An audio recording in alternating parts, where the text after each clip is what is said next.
Sir சமீப நாட்களில் நிறையா படங்கள் விஜய் ஆண்டனி சாரை பார்த்துருக்கோம், வேறு வேறு ஷேட்ஸ். பட் அவரை தான் காஸ்ட் பண்ணணுன்ற ரீசன் என்ன? இந்த படம் என்ன சொல்ல வருது ஆக்சுவலாக விஜய் ஆண்டனி அவரை வச்சுக்கிட்டு? இல்லை, ஆக்சுவலாக விஜய் ஆண்டனி சார் தான் இந்த படத்துக்கு வந்து கரெக்டாக இருக்கும். இந்த படம் வந்து ஒரு விஜய் ஆண்டனி வந்து எப்பவுமே பார்த்தீங்கன்னா ஒரு மூடியாக ரியாக்ஷன்ஸ் வந்து பெருசாக வராது. எல்லாமே உள்ளுக்குள்ளே தான் இருக்கும், வெளியே வந்து அவ்வளோவா வெளிக்காட்டிக்க மாட்டார்.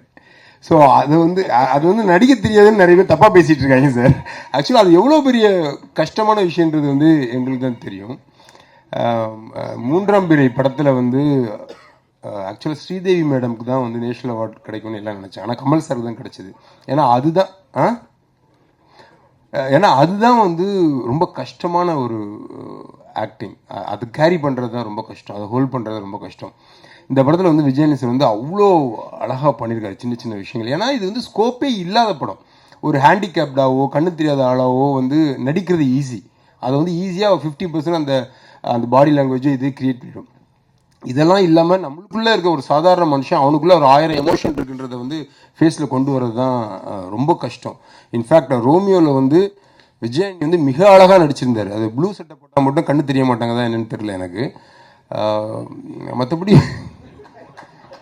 சாரும் ப்ளூ சட்டை தான் போட்டிருக்காரு.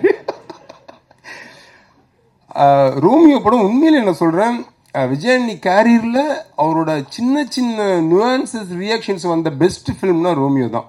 மழை பிடிக்காத வந்து அதுக்கும் அதிகமாகவே இருக்குது. நான் வந்து ரொம்ப கான்ஃபிடென்ட் நம்புகிறேன். எஸ்பெஷலி ஒரு சீனில், ஒரு ரெஸ்டாரண்ட் சீனில் வந்து மேகா ஆகாஷும் விஜயனியும் உட்காந்து பேசுகிற ஒரு லென்த்தி சீன் இருக்கும்.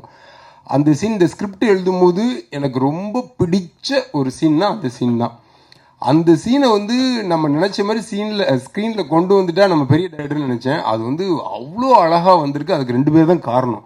அப்படி இருந்துச்சு அந்த கெமிஸ்ட்ரி. ஒவ்வொரு டைலாகுக்கும் நடுவுலையும் எவ்வளோ பாலாஜி சக்திகள் சொல்லுவார், 5 ரூபா கொடுக்குறது ஈஸி, 10 ரூபா கொடுக்குறது ஈஸி, 5.5 5.75 அப்படின்னு கேட்குறான்ல, அவனுக்கு கொடுக்குறது தான் கஷ்டம் அப்படிம்பார். அந்த சில்லறை இருக்குல்ல, அந்த இன்பிட்வீன், அது வந்து ஆக்சுவலாக விஜயனி ஃபேஸில் அவ்வளோ வருது. ஸோ அதனால் இந்த படத்துக்கு வந்து அவர் கரெக்டாக இருக்கும்னு நினச்சி போட்டேன். அப்புறம் சரி, அவ்வளோதான் சார். ஒரு கேள்வி இங்கே sir, Jayachandran sir. Vijay sir. Sir, இப்போது மழை பிடிக்காத மனிதன்னு சொல்லிட்டு டைட்டில் வச்சுருக்கீங்க. பட் டைட்டிலுக்கு என்ன மீனிங்னு சொல்லிட்டு ஒரு இது இருக்கு இல்லையா? ஏன்னா படத்தில் நிறைய இடத்துல மழை வருது, டீசர்லேயே தெரிஞ்சுது. அது தவிர டீசர்லேயே ஒரு சாங்கு, ராஜா சாங் ஒன்று வருது.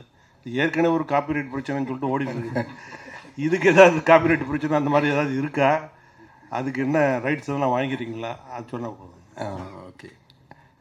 மழை பிடிக்காமல் இருக்கிறதுக்கு என்ன காரணங்கிறது வந்து படத்தில் அது ஒரு கேள்வியாகவே வச்சுருக்கோண்ணா. இப்போ ஜென்ரலாகவே நம்ம வந்து எல்லாரை பற்றியும் எல்லாத்தையும் தெரிஞ்சுக்கிறது இல்லை. நானும் விஜய் ஆண்டனியும் 20 வருஷமாக நண்பர்கள் தான்.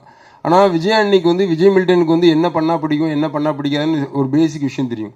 என்னோடய ஃபேமிலி என்ன, எத்தனை குழந்தைன்னு தெரியும். ஆனால் என்னோடய விருப்பு வெறுப்புகளோ இல்லை நான் வந்து தனியாக இருக்கும்போது நான் என்ன பண்ணுவேனோ அதை பற்றி அவருக்கு கவலை கிடையாது. அவர் தெரிஞ்சுக்கணும் அவசியம் கிடையாது. அது எவ்வளோ வருஷம் நட்பாக இருந்தாலும். அந்த மாதிரி நம்ம எல்லாருக்குள்ளேயும் ஒரு ஸ்பேஸ் இருக்குது. யாரை பற்றி எவ்வளோ தெரிஞ்சுக்கணுங்கிறது வந்து எவ்வளோ தூரம் ஒருத்தர் கூட ட்ராவல் பண்ணுறோமோ அதை பொறுத்து தான் அவரை பற்றி நம்ம புரிஞ்சுப்போம்.